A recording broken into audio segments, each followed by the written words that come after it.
Hey, what is going on, guys? This is Jake at That Fit Friend, and today I'm going to be talking about some of the market's best barefoot shoes. So I have created a bunch of different performance categories, and I've timestamped them all down below, so definitely jump around this video and get the info you need and get out of here. I also have a written roundup breaking down all of the shoes included in this video. That's going to be linked down there in the description. Check that out. It gives you a little bit more additional context and info on each of these shoes because we are going to be flying through them pretty quickly in this video. And now obviously with every roundup, there are obviously options that extend outside of my picks for certain categories. So if you ever have additional questions on other models, drop a comment down below. But now let's dive into our first category. So our first section is the best barefoot shoes for lifting. So I have two options up here that have a nice level of contrast to one another. And do note, throughout this video in every single category, there are obviously options that extend outside of the two picks I've included in that category. So if either of these options don't work for you or in future categories, drop a comment down below and I can suggest other options based on what you want and what you need with your barefoot shoes.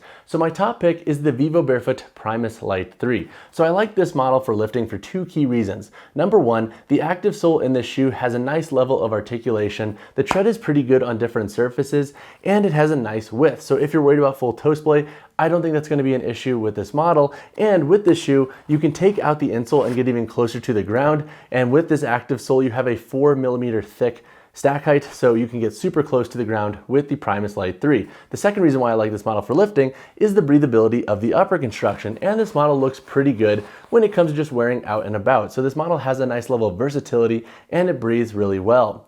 The Zero Shoes Prio is my second pick for two reasons. Number one, it has a price point at $90 USD. That is a pretty big difference compared to the $160, $150 that the Primus Lite 3 comes in. So if you don't feel like dropping a ton of money, I think the Prio is a good starter option for somebody who wants a barefoot shoe primarily for lifting. The second reason why I included this model is it's pretty dang durable. And you also have that removable insole construction with a finished internal construction similar to the Primus Lite 3, and the sole thickness in this model comes in at 5.5 millimeters. So it is pretty close to the ground as well.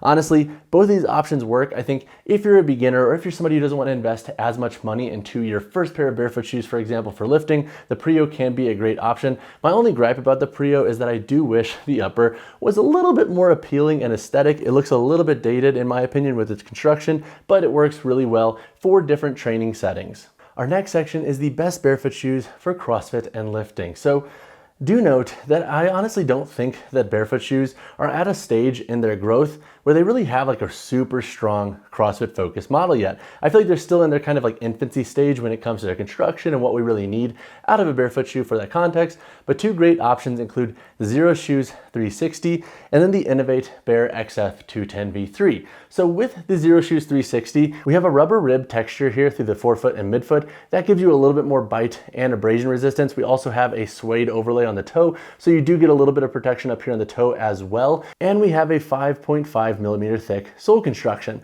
We also have that removable insole, so you can have a little bit of variability with the cushion and feel you get out of this model. So if you are newer to barefoot shoes, for example, and you're doing like a lot of box jumps, you do get a little bit more cushion in this model with that insole in this shoe. Now, my only gripe with this model is I still think that there could be updates to this model's construction for durability. Like the heel, I think, could be buffed for like handstand push-ups. We could use a little bit more material around the midfoot for rope climbing support. But as a baseline functional fitness shoe, the Zero Shoes 360 does an okay job. The next model is the Bare XF 210 V3 from Innovate. So I really like this model. You have a 3mm thick power footbed. You also get some Rope Tech Pro on this shoe going up the midfoot, and you have a breathable mesh upper. Plus, this model looks pretty good as well. So if you want a shoe that also looks pretty good on a daily wear basis, but you can also wear for CrossFit and cross training, this shoe does a fairly good job. The outsole also grips the floor really well. My only gripe with the Bare XF 210 V3, which is something that's really odd, especially considering it's a barefoot shoe, is that it can run a little bit more narrow through the forefoot compared to other models. So if you have a super wide foot and you want maximal width in your toe box, the Bare XF 210 V3 may not be your best pick, but as a baseline functional fitness shoe and shoe for lifting, I think if this model resonates with your foot anatomy, it can be a really strong player for those asks. Our next section is the best barefoot shoes for running. So if you are new to barefoot shoes and running, I cannot stress enough to acclimate and ease yourself into that process. Run on grass first, increase your mileage slowly, and really give yourself time to acclimate to the style of footwear for this activity. Two picks that I really enjoy include the Zero Shoe Zelen and the Vivo Barefoot Geo Racer Knit. So with the Zelen, I really like this model because I feel like it can double down as a really good hybrid shoe. So if you want a model for lifting and doing more running and sprint work, this option can be a great pick. You have a nice breathable upper construction, you have a tire-like tread in the shoe, so you get a nice level of traction. And when it comes to like feeling athletic in nature, the Zelen I think does a really good job. Plus we also have some eco-friendly materials in the shoe, and we have that removable insole construction, so you can create a little bit of variance and cushion with your ride in the Zelen. I think if you like to blend lifting in with your running and you plan to use a shoe for sprinting and whatnot, the Zelen can be an awesome pick. My next pick is the Geo Racer Knit. So I like this model for two key reasons. Number one, the knit upper in this shoe breathes really well and it form fits the foot really well, has a nice level of maneuverability, and when it comes to comfort and breathability, this shoe does a really good job, so it will work in a variety of running contexts. So whether it's hot outside, etc., you should have a nice level of breathability with this shoe, especially if you are wearing thicker socks. I also like the active sole construction. So similar to the Primus Lite 3, this model has the active sole from Vivo Barefoot. It has a stack height of 4 millimeters, and it has this nice hexagon tread patterning that gives you a nice level of grip on different surfaces. We also have a removable insole in the shoe with a finished internal construction. So similar to the Zelen, you can take that out or leave it in based on your preferences with the cushion you want out of your shoes. Both these options can be really good picks for running. However, there are others out there, so if you don't like either of these, drop a comment down below. So our next section is the best barefoot shoes for women. So for this section, I have to rely heavily, obviously, on the community because I am not a lady, so I rely on the feedback that I receive on some of my barefoot shoe reviews when it comes to my YouTube channel and my site. So two models up here that I think are great for women include number one, the Fieldgrounds Original Mesh, and then number two, the Innovate Bare XF210V3. So with the Fieldgrounds Original Mesh, I like this model for two key reasons. And before I dive into those reasons, I do want to say, like, no, I did not include this model up here just because it's pink. I picked this colorway because I thought it was a sick colorway for summer wear. So this is something that I chose, and it is not up here just for the color.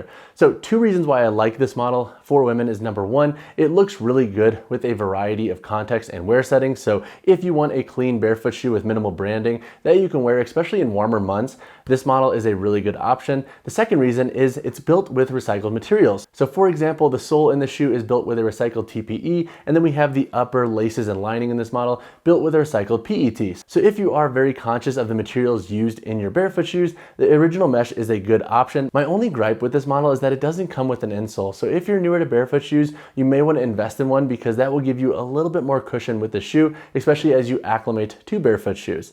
My next pick is the Innovate Bare XF210V3. So this option tends to work well for women because it does have a slightly narrower width. So if you find that you're often swimming in barefoot shoes, this can be an awesome option to explore. Plus this option does really well for working out and daily wear. So unlike the original mesh that really only works for daily wear, you can wear this model in a lot of different settings, so it does have a nice level of versatility and it breathes pretty well, so you can rock them out and about, and they have some pretty sweet colorways for this option. Now obviously there are options that extend outside of these two, so if you need more options, drop a comment down below.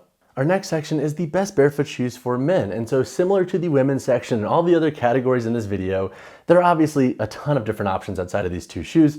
So definitely drop a comment down below if you want other options. So the two picks up here, I have the Splay Freestyle and the Vivo Barefoot Primus Lite 3. So with the Splay Freestyle, I like this model because it is super wide. So if you want maximal width, especially through the forefoot of your shoe, the Freestyle can be a great option to explore. We also have a classic upper construction look, so if you like something that's a little bit more simplistic with its construction and build, this can be a great option to explore. And on a daily wear basis, it's pretty dang comfortable and you get a nice level of tread with the sole construction. You also have an insole that you can take out in this model with a finished internal construction if you want to get closer to the ground. So I feel like for maximal width and for a shoe that does pretty good, especially for beginners at a budget-friendly price, this model comes in at 53 USD, the Freestyle does a pretty good job. The Primus Lite 3 I like for men because number one, it can double down as a shoe for daily wear and for working out. So if you are a guy and you want a shoe that you can rock out and about for errands and whatnot, but then also wear to train in, the Primus Lite 3 does a really good job. And then number two, it has a good level of width to it as well. So if you have a wider midfoot and forefoot, the Primus Lite 3 often resonates really well with your anatomical needs. Plus, I think when it comes to just an overall shoe for performance and daily wear, the Primus Lite 3, it's hard to fault. However, at a price point of like 160 USD, I know it's not the most cost-efficient model on the market. So if you want to save money and if you're just looking for a shoe for daily wear, the Freestyle can be a great pick. And if you want a shoe for training and also daily wear, you may want to look into other options that have a more budget-friendly price point. Our next section is the best barefoot shoes for beginners. So if you are brand new to this style of footwear and you don't feel like dropping a ton of money, I tried to include two options up here that have price points under $100 USD and have slightly different functionality. So we have the Zero Shoes Prio and the Splay Freestyle. So with the Prio, this is the model that you can kind of wear for a little bit of everything. You can do lifting, light running, daily wear in this shoe, and it should fit the bill. It also has a pretty good amount of durability, and at a price point of $90 USD, I feel like this is a pretty good like no frills starting barefoot shoe for a variety of folks. Plus you do have that insole that once again can be taken out and you have a finished internal construction. So if you want a little bit more cushion as you acclimate to the style of footwear, this can be a great option to explore. And this model has a good level of tread, so you can kind of wear them for a little bit of everything. And the upper construction, I think, does a good job walking that fine line between being breathable enough for warmer wear, but then also warm enough for colder wear. So this is a good multi-season beginner-friendly barefoot shoe. My next pick is the Splay Freestyle. So I like this model for beginners because it's honestly pretty no frills and it comes in at 53 USD. So it's a pretty easy investment, I think, when it comes to investing in a barefoot shoe for the first time and using it for daily wear because it's not going to break the bank. We also have a simplistic upper construction, so I like the overall low-key appearance of this shoe. They have a lot of good colorways that I think go with a lot of different outfits. So no matter if you're wearing them on your commute to work or just out and about to run errands, the shoe does a pretty good job at looking the part. And you do have that insole that once again you can take out and get close to the ground or leave in as you acclimate to the style of footwear. I think for daily wear, and if you want a shoe with relatively no frills with a nice wide construction, the Splay Freestyle can be a great pick to explore. Our next section is the best barefoot shoes for walking and daily wear. And yes, I have three models up here. I couldn't narrow it down to two. I am weak, and alas, I have three up here. So three models up here include the Fieldgrounds High Rise Knit, the Vivo Barefoot Primus Asana, and the Limbs Primal 2. So with the Fieldgrounds High Rise Knit, this is probably the barefoot shoe that I wear the most often on a daily wear basis. I like this model for two key reasons.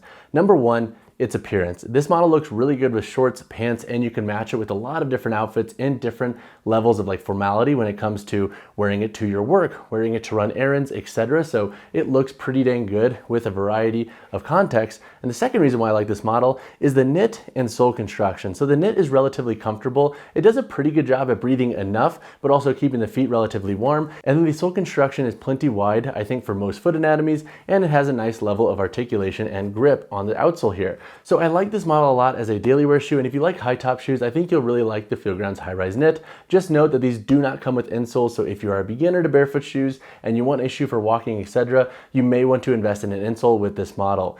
The next pick is the Vivo Barefoot Primus Asana. So I really like this model, especially for spring, summer, and fall wear for two key reasons. Number one, you have a nice blend of wool mark, merino wool, and wild hide leather on the upper of the shoe. They do a pretty good job with thermoregulation, so this is an easy model to wear with or without socks, and they breathe pretty well and don't get overly sweaty. And I also like the active sole construction in the shoe. So similar to the Primus Light 3 and the Geo Racer Knit, we have a 4mm thick active sole in this model, and you get a nice level of tread and articulation with the shoe and a nice level of width through the midfoot and forefoot. You also have an insole in this model that you can take out if you want a variety of cushion with this shoe. My third pick is the Limbs Primal 2. So I wanted to include this option because I feel like this is a great pick for somebody who is just getting into barefoot shoes because you do get a little bit more cushion with this model. So two reasons why I like this model is number one, we have a Limbs rubber sole construction. This is like this nice anatomical rubber sole that you get with this model. It grips the floor really well and it's pretty dang comfortable. It does take a second to kind of get used to because it does have an interesting shape,